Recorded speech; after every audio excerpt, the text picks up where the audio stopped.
કરીએ, ભાયાણીની વાત કરીએ, ઉમેશ મકવાણાની વાત કરીએ, પાર્ટીની અંદરથી જે લોકો ગયા છે તો એ પ્રદેશમાં એક લેવલ પછી પહોંચ્યા પછી એ લોકોએ પ્રદેશ છોડવું પડ્યું, આમ આદમી પાર્ટી છોડવી પડે.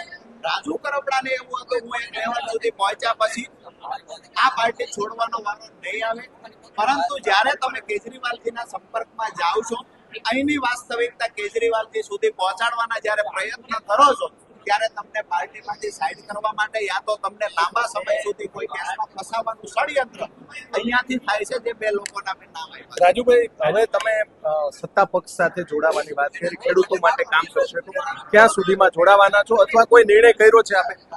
હાલ મેં પહેલા પણ કહ્યું કે ગઈકાલે મોટી સંખ્યામાં ખેડૂતો સાથે મારી મુલાકાત થઈ. આવનાર સમયમાં એક ખેડૂત પંચાયત નીચે રાખો અને ત્યાર પછી જે નિર્ણય લેવાનો હશે એ લઈશું. આજે કોઈ નિર્ણય લીધો નથી.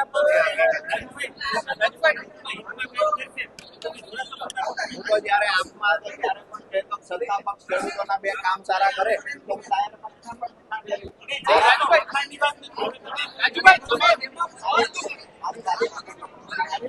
વાત છે કે ખેડૂતો માટે મેં જે મારા વિસ્તારમાં સિંચાઈના રાજુભાઈ તમે એવું કીધું કે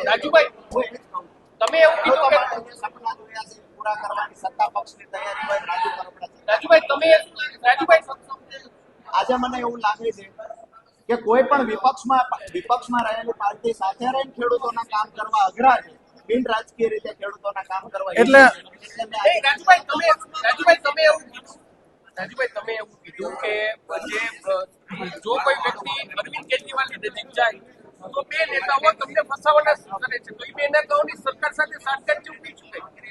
એ જવાબ તો એ જ આપી શકે, પણ એ તમને શું લાગે બે નેતાઓ ધ્યાન રાખે છે. રાજુભાઈ ચૂંટણી 2027માં લડશું?